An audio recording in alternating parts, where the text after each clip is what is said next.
I'm in Toronto visiting family. Much as I'm grateful for their warm presence, something I miss while living far away in Istanbul, I can't stop thinking of Gaza. Specifically, the Israeli genocidal assault against the territory and the tens of thousands of Palestinian lives it's claimed since October 7th alone. Many of them are healthcare workers. Since the same period, Israeli forces, according to the World Health Organization, have killed over 700. To draw urgent attention to this horrible injustice, the advocacy group Canadians for Palestine has organized a die-in demonstration at Toronto's iconic Nathan Phillips Square. The sight of the demonstrators is powerful.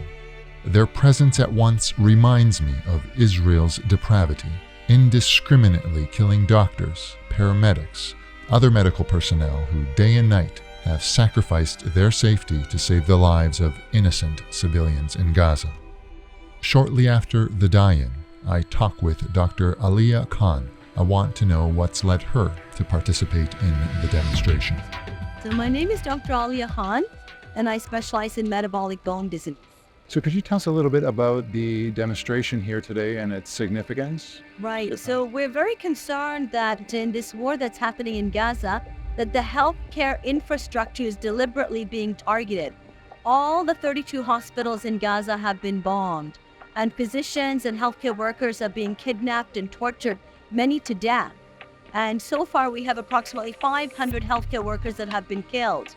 And healthcare workers, children, civilians are all protected by the 4th Geneva Conventions. And specifically through the die-in, how do you think that's particularly effective? We want to demonstrate to people that this is what is happening on the ground in Gaza. Doctors are dying, children are dying, and there's blood flowing through the streets in Gaza. Innocent people are being killed. And recently, as you know, in April, there were mass graves discovered in the compound of Alshurafa and Al-Nasser hospital after the Israeli forces departed. And those mass graves contain the bodies of healthcare workers, children, and there's evidence of torture and beheadings and massacres. So this has to have an international investigation. Canada used to be a leader, standing up for rules-based international humanitarian law. But now Canada doesn't know where we're going. We don't have a clear policy. We do not have a stand on respecting international humanitarian law. And I think that we need to take a look at our Canadian policy and ensure that we align ourselves with the United Nations, with the WHO, and with the international humanitarian law. I also meet Dr. Mohamad Alshurafa following the die-in, who, as he shares, has a special connection to Gaza.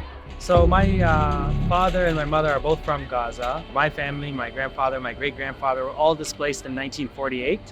Similar to what's happening today, they displaced them into Gaza. In your own view, what do you feel the Canadian government is doing or is not doing enough of to support the people of Palestine, and specifically in Gaza at this time?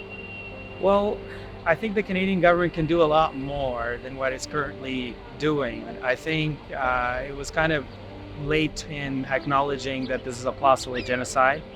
It was late to say ceasefire.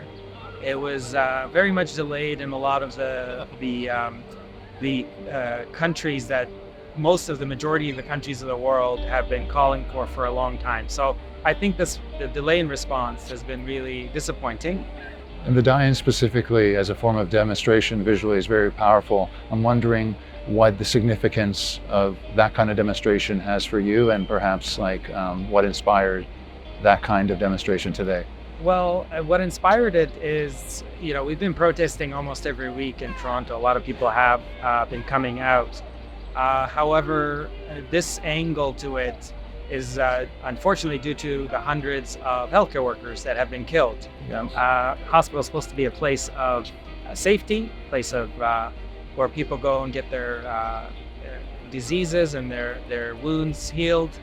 However, unfortunately, as you saw in the event, we named many hospitals in Gaza that have been destroyed, and maternity wards, even ICUs of newborns, doctors that have been sniped coming out of the hospital. There is evidence of patients being displaced unnecessarily outside of their hospital for days, hours, and then the hospital being shut down.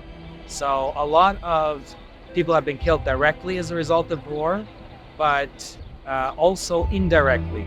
There's a lot of people with hepatitis A, for example, a lot of people with infectious diseases, because unfortunately it's a slow death with the infections because the hospitals are so packed that the very few remaining ones, that they'll be on the curb or something along that lines in the street somewhere with an infection that slowly, unfortunately, they succumb to that infection.